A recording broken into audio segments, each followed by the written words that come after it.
আসসালামু আলাইকুম রহমতুল্লাহি ওয়া বারাকাতুহু। সকাল, সকাল ঘুম থেকে উঠে চলে আসছি খামারে। অ্যাকচুয়ালি খামার পরিষ্কার পরিচ্ছন্নতা রাখতে হবে আর গোবরগুলা পরিষ্কার করতে হবে। তো আমি চলে আসছি আমাদের বাছুরের খামারে। এই যে আমার বাছুরের এখানে ১৩ টি গরু আছে। তো আলহামদুলিল্লাহ গরুগুলা খুবই সুন্দর গুছানো। তো এগুলা আমরা খামারগুলা পরিষ্কার করতেছি।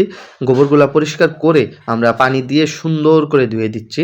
যাতে এখানে অ্যাকচুয়ালি গোবর পরিষ্কার না করলে মশা, মাছি প্রতিদিন জীবাণু অনেক রোগ আক্রান্ত হতে পারে। তো আমরা প্রতিদিন খুব সুন্দর করে খামারটি পরিষ্কার পরিচ্ছন্নতা রাখি। আর প্রতিদিনই গোসল করার চেষ্টা চালাই ইনশাআল্লাহ। তো আমরা খামার পরিষ্কার করে আমরা চলে যাচ্ছি আমরা ঘাসের জমিতে আমাদের অ্যাকচুয়ালি ঘাসের জমি একটু দূরে বলতে আমাদের বাড়ির সামনের রাস্তা, এই যে মেইন রাস্তাটি খুবই সুন্দর গুছানো। এই রাস্তাটির ওই পার অর্থাৎ আমরা রাস্তাটিতে এই যে যাচ্ছি, রাস্তাটির সাথেই এই বিলের মধ্যে আমাদের ঘাসের জমি। তো আমরা ওখানে ঘাস চাষ করছি। ওখান থেকে আমরা ২ ভাই চলে যাচ্ছি। আমি, আমার বড় ভাই আরিফ ভাই। আমরা ২ ভাই চলে যাচ্ছি ঘাসের জমিতে ঘাস কাটার জন্য। অ্যাকচুয়ালি যে সবুজ শ্যামল দৃশ্যগুলা আপনারা না দেখলে নাই। খুবই সুন্দর। যারা প্রবাসী আছে, আমাদের গ্রামের অনেক ছেলেরা প্রবাসী আছে, অনেক ভাই, কাকা, আত্মীয়স্বজন প্রবাসী আছে, যারাই আছে তারা এই সবুজ শ্যামল দৃশ্যগুলো অনেক বেশি মিস করেন। এই যে আমরা ঘাসের জমিতে যাচ্ছি আর আমরা ঘাস কাটার জন্য। তো আমরা চলে আসছি ঘাসের জমিতে ঘাস কাটার জন্য। তো আমার বড় ভাই আরিফ ভাই ঘাস কাটতেছে। আমি অ্যাকচুয়ালি অত বেশি ঘাস কাটতে পারি না।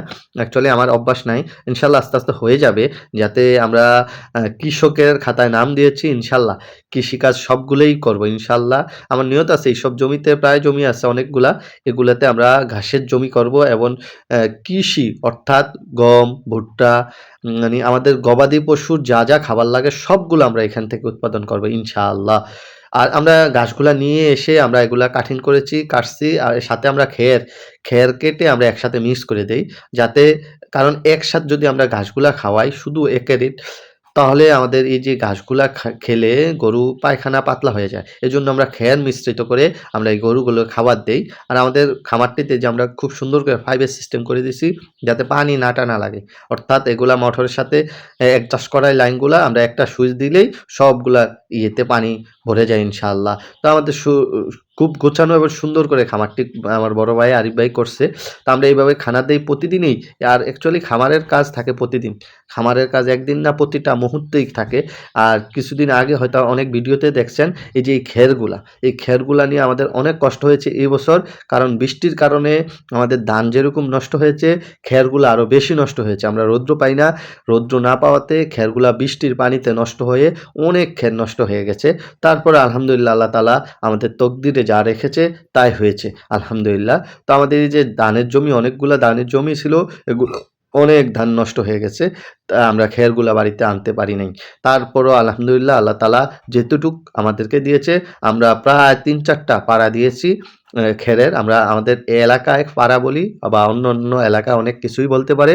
তা আমি জানি না, আপনারা কমেন্টে জানাবেন। এই যে আমাদের পাড়াগুলা খুবই সুন্দর, আমরা খের বলি, অনেকে খড় বলে, তো বলতে পারে। আর এই বছর আলহামদুলিল্লাহ আমাদের গাছে আম, কাঁঠাল, ফল একাধিক অনেক ভালো ফল হয়েছে। কাঁঠাল একটু কম হয়েছে, কিন্তু আম ভালো হয়েছে আলহামদুলিল্লাহ, অনেক বেশি আম হয়েছে।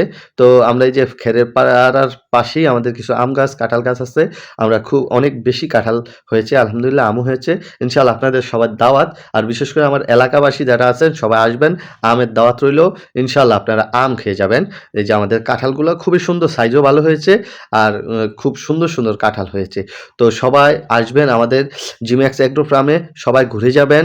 আর সবাইকে ঈদের দাওয়াত রইল। সবাই ভালো থাকবেন, সুস্থ থাকবেন। আর এটা আমার এই চ্যানেলে প্রথম ব্লগ। অ্যাকচুয়ালি ছোট্ট ভিডিওতে সব কথা বলা যায় না। এইজন্য আমি চিন্তা করেছি আমি ব্লগ আকারে ভিডিও করব আর আপনাদের সাথেও কথা বলবো, আপনাদেরকে দেখাবো এবং আপনাদের সাথে মন খুলে কথা বলতে পারবো। আপনারা কমেন্টে জানাবেন আমার ব্লগটি কেমন হয়েছে এবং আমি কীরকম ব্লগ করলে আপনাদের উপকার হবে, ওরকম আমি ব্লগ করার চেষ্টা চালাবো। তো সবাই ভালো থাকবেন, সুস্থ থাকবেন, নিরাপদ থাকবেন। আল্লাহ হাফিজ। আসসালামু আলাইকুম রহমতুল্লাহি ওয়া বারাকাতুহু।